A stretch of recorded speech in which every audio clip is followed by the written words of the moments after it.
Bom, vamos lá. Agora, quais são os passos na formação e atuação na área de medicina fetal, gente? Como que funciona a vida do fetólogo? Porque eu quero trabalhar com obstetrícia, mas eu quero fazer ultrassom, as pessoas pensam assim, né?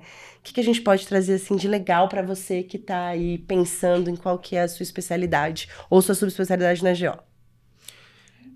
Quer falar? Não, pode falar. Não, eu acho que a medicina fetal, ela também exige uma formação. Ninguém vai sair da ginecologia obstetrícia falando sou fetólogo. Impossível.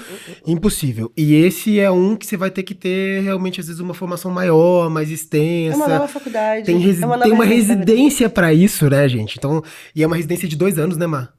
Sim. É de 2 ou de 1?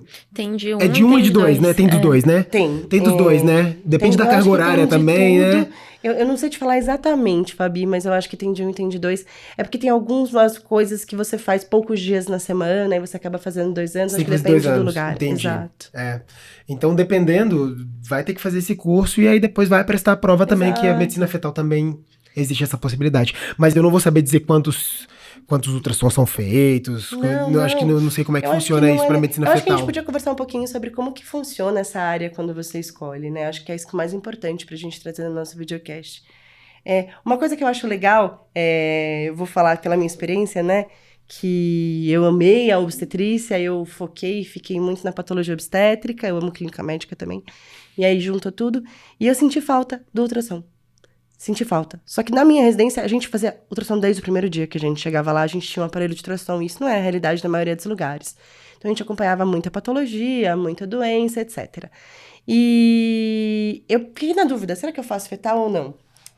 Eu não queria viver de agenda de ultrassom e fazendo só morfológico, nem tudo. Então, pra mim não fazia tanto sentido. Mas tem pessoas que falam: eu amo a obstetrícia, mas por nada nesse mundo eu quero viver nessa vida louca de vocês, de voltar da praia pra poder assistir parto, de fazer as coisas, não sei o quê.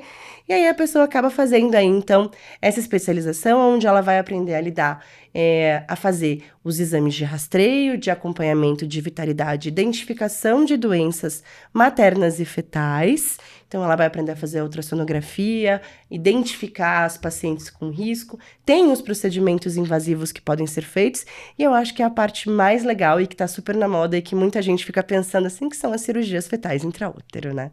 Então, para você chegar a fazer uma cirurgia intraútero, que estão melhorando cada vez mais as técnicas, são coisas novas e promissoras, você precisa ter feito medicina fetal.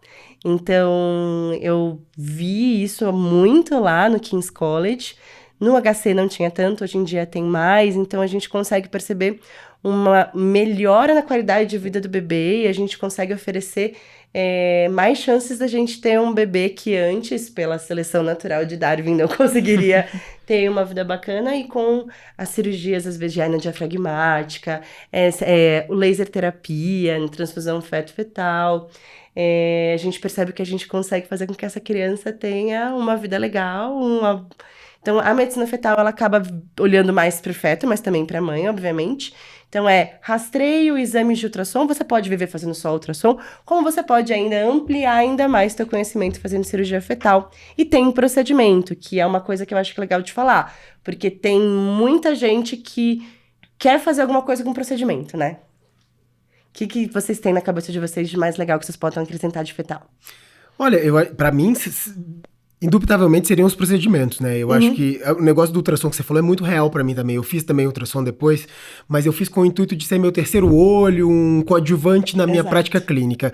Porque falar que eu ia montar uma agenda de ultrassom pra mim, jamais. Não é o perfil que eu tenho.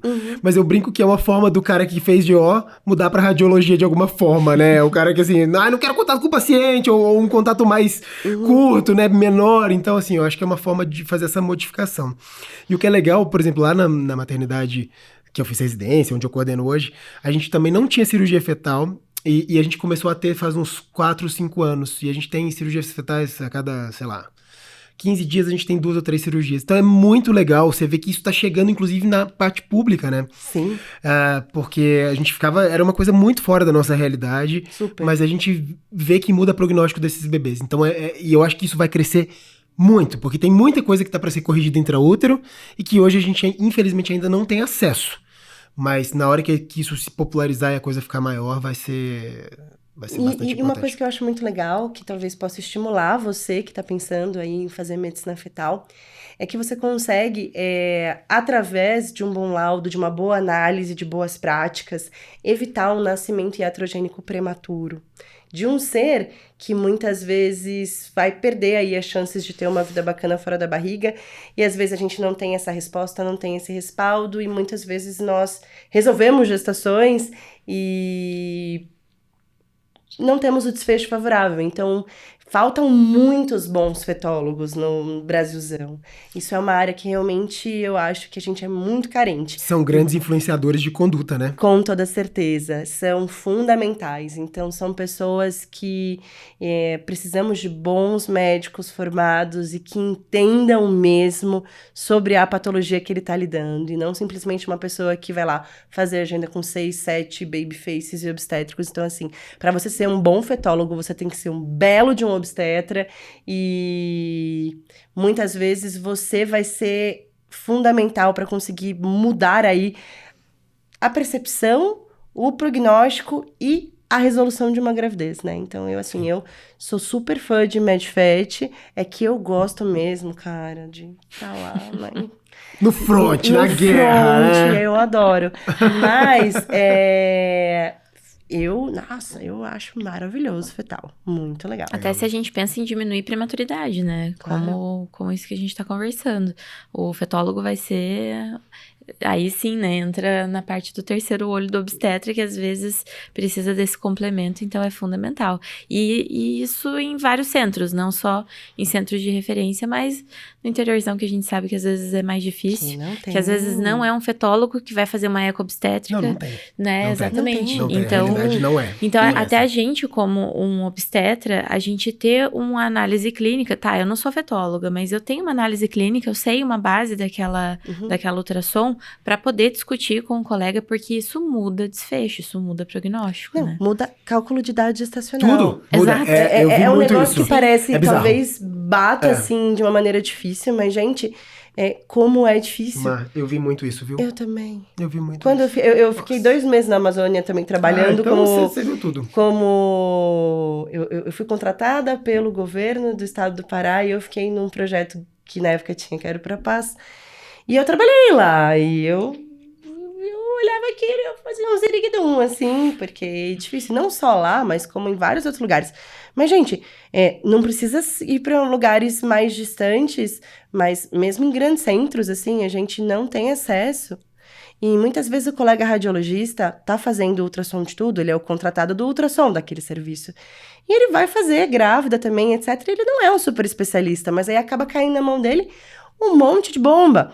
E então a gente precisa conversar sobre a importância de um especialista em ultrassom também no local onde se atende grávida, né?